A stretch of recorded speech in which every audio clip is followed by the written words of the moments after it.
termasuk pernah kita ceritakan akhlak Habib Muhammad bin Abdul Al-Haddar, Masya Allah.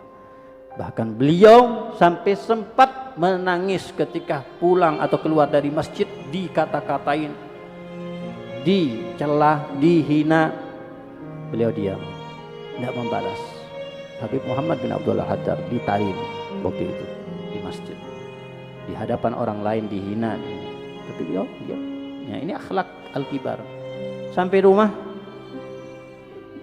disiapkan makan malam, yang terlihat di wajahnya sedih, bahkan meneteskan air mata.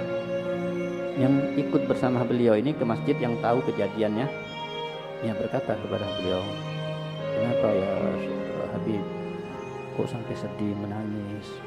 Apa ente masih marah gitu kepada orang tadi yang menghina? Apa ente masih pegel? Ya, bukankah ente biasanya memaafkan?" "Iya, ana bukan sedih karena anaknya tidak memberikan maaf atau masih marah, tapi ana menyesal." Kenapa menyesalnya? Ana terlambat memberikan maaf kepada orang tersebut. Ana tidak langsung memberikan maaf, ana tidak langsung meridhoinya, tapi ana memaafkan ketika ana mau masuk rumah. Ketika mau masuk rumah, dalam hati ana maafkan, ana ridhoi, semoga diberikan rahmat oleh Allah SWT.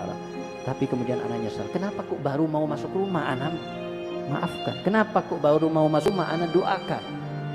Coba andai kata di saat ana dihina, disitulah ana ridhoi, ana halalkan, mudah-mudahan masuk surga Allah SWT.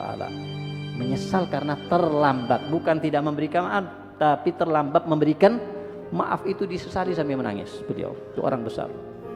Jadi ada orang mau minta maaf kepada kita, maafkan, tidak ada ruginya kok. Kita dijamin dengan pahala yang besar oleh Allah SWT. Ya, bahkan dalam hadis, dalam riwayat, yang dimintai maaf, dimintai ridho, kemudian dia tidak mau memberikan maaf, maka dia akan mendapatkan dosa sama dengan dosanya orang yang mengambil pajak daripada manusia, daripada rakyatnya. Nah, yang pajak, ya, dosa besar. Ya, itulah. Dan sebaliknya, dalam riwayat yang lain disebutkan juga dalam kitab Habib Muhammad bin Abdul Al-Haddar, Ajalatus Sibak, beliau menyebutkan satu riwayat, satu hadis, ya, yang maknanya barang siapa yang datang kepadanya saudaranya meminta maaf, meminta ridho, kemudian dia maafkan dengan hati yang tulus, maka akan diampuni 2000 dosa daripada dosa-dosa besar. 2000 dosa daripada dosa-dosa besar. Bahkan sebagian salaf sampai-sampai berangan-angan dan berharap, coba ya manusia banyak yang mendolimi ana, coba manusia banyak yang menghina ana, coba manusia banyak yang bersalah kepada ana, sehingga mereka datang meminta maaf kepada ana langsung maafkan dengan hati yang ikhlas, sehingga ana akan diampuni dosa-dosanya, bahkan bukan dosa kecil tapi dosa besar, 2000 dosa besar. Kalau tidak ana punya dosa besar yang bisa diampuni dosanya, maka minimal ana mengharap dosa orang tua ana, dosa keluarga ana.